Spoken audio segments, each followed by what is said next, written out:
after midnight. Harlem comes alive.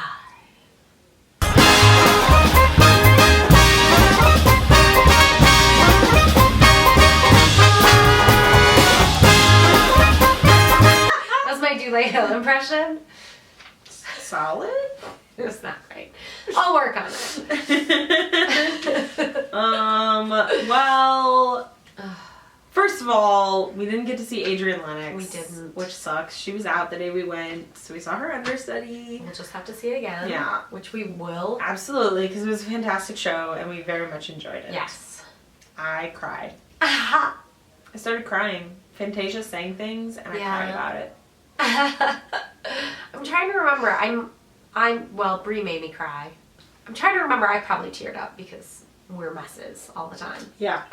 That crying actually took me, because it wasn't like I was crying about, this is like the gayest thing, because it literally, I wasn't even crying about the subject of her song. I literally, towards the end of, I think it was Stormy Weather, her voice was just so beautiful that I was like, her voice is so pretty, and I'm hearing it live. And she was so close to us. And she was very close to us, and I just just started crying spontaneously. And I was like, it's pretty gay. Live theater. I mean, it's a review, so it's just sort of like a bunch of production numbers, and there's like no story. Oh. And Dulé Hill comes in and out and like says stuff. Well, that's what I was has just nothing to do with anything, really. That's what I was gonna look up. And while we were there, I kept being like, wait, who wrote whatever he is saying? There's no like. I'm trying to. I don't book. see anything. I don't know who wrote those words. Nobody wrote them. Dulé Hill wrote them. Langston Hughes. That would be my guess. Maybe they were lyrics? Were they lyrics from songs? I don't know. They seemed very random. He just sort of came out and was like, Harlem, the night and the darkness and the street light and dancing. A pretty accurate depiction of what was happening on stage. All the numbers were great. Yeah. So much tap dancing. Oh my god. So much phenomenal tap dancing. dancing. There was a lot of really good tap dancing. It was awesome. I mean, all the dancing was just, oh my god. It was stupid. So great. So beautiful. So awesome. And all the singing, it was all just fantastic performance. Yeah. I wanted more. Like, I realized it's a review. It was an hour and a half. I feel like because it's such a big ensemble and everybody had their, like, featured number, I wanted them to have another one. Right. I would like to see that trio of ladies do the church ladies in the color purple. Yeah, just do that. Just throw that in there. Yeah. Now, what about... Yes! I love the color purple! Fantasia! Oh, she was great. She was fantastic. I love her voice. And she's amazing. She is amazing. I didn't like the costumes in this show. I did like the costumes in this show. Maybe I would feel differently if we were sitting further away, but we were sitting like right up against the stage, and I thought from that close they looked really cheap. They looked poorly made and cheap. Sorry. Not like in design. Some of them were good design, but like a lot of them just looked really cheap.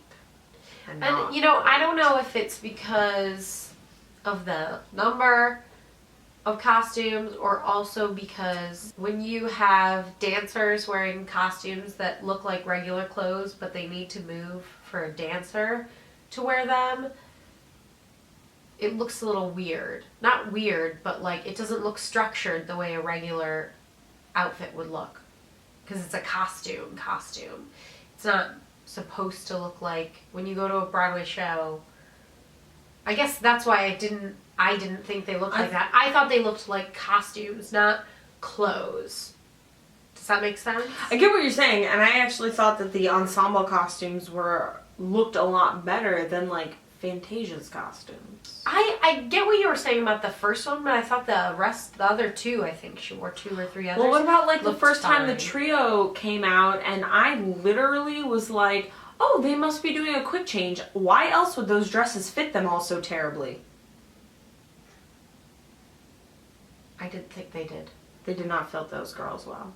And I was like, they must have a quick change coming because why do the costumes look so weird? And there was no quick change. Those were just how the dresses looked. And I also thought it was weird that there was absolutely no thought to Fantasia's costume design in covering up some of her tattoos. Some of her tattoos are like not noticeable or you don't care. She's a gigantic Minnie Mouse on her back though, and that, I'm sorry, that should have been covered up. And like some of her costumes did kind of cover it up. Yeah. Like had straps and stuff so you couldn't really see it. But like the first costume you see her in is a strapless dress. And she has Minnie Mouse on her back. And it is supposed to be like, what, the 20s in Harlem? Yeah, well you could also use makeup. Well, yeah. That. But like, so that was a conscious effort that they, like a conscious decision rather. I don't know why. It didn't bother me. It bothered me. Also because I didn't notice what the tattoo was until you pointed it out. I noticed it immediately. I mean, it's not a huge deal, but No, it took me no. out. Where I was like, what? Why does she have that? Why are we not doing something about that? Well, they should have like drawn over it and made it like old-timey Minnie. Like 1920s Steamboat Willie Minnie. Right. You could have just, like half her costumes covered it and half Yeah. her costumes didn't. You could have just had all her costumes cover that tattoo. Just a thought. I really liked Karine, unpronounceable last names, number where she came out of a coffin. Oh yeah, that I number was cool. Love that number. I thought it was so cool. It was such an interesting concept in like like I've never seen a dance or a show like that. Loved it. Thought it was fantastic. And did you see that her dress on the front had a skull and on And the on the back it was had ribs. I loved it. That costume I liked a lot. I liked that dress. But she was great in this. Yeah. Great. Very great dancing. I liked her wig. Yeah, she had a great wig. It was very sassy. It moved a lot. I Yeah. liked that. Yeah. And she messed it up a bit when she was dancing. Looked good. Danielle Herbert, who was Adriane Lenox's understudy, was great. She was great. She was good. Good voice. Very funny. Yeah. Very funny. I thought she was fantastic. It Yeah. certainly wasn't, like, obviously it is, like, a requirement in our lives that we go back and see Adriane Lenox. Clearly. But I'm not, like, angry No, that I saw this girl. She was great. Yeah. I'm glad I saw her. It's fun. Like, even if you're a little, you show up at the theater and I was like, Yeah.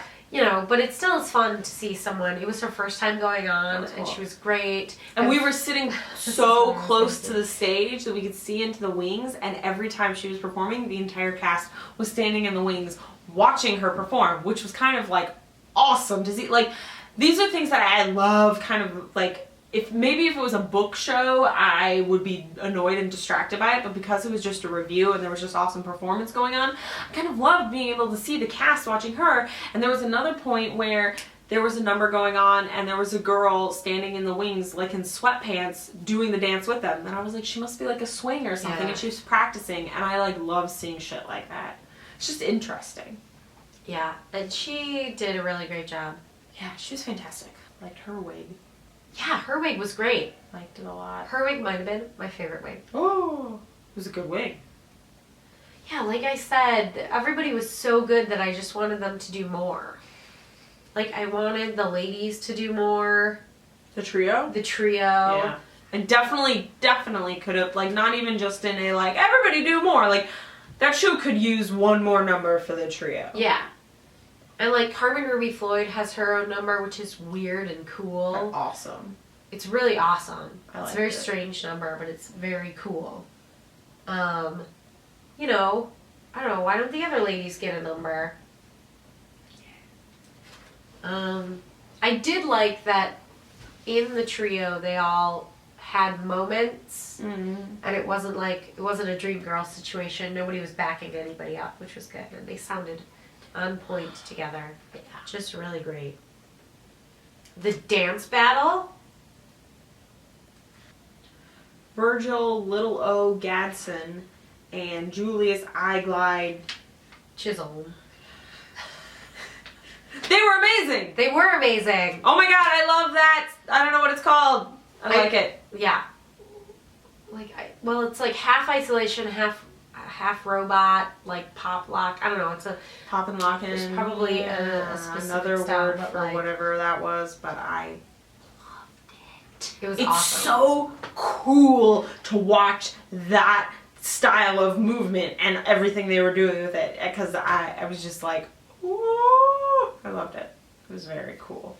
Yeah. I could have seen an entire show of just the two of them doing that. Yeah, I really liked Lolo's number with Karine. That was a great number. Mm-hmm. I mean, everybody. Yeah. Go see this show. Yeah. Grab your coat and get your hat. Leave your worries on the doorstep. Just direct your feet to the sunny side of the street. It made more sense than Janice Joplin. That's true.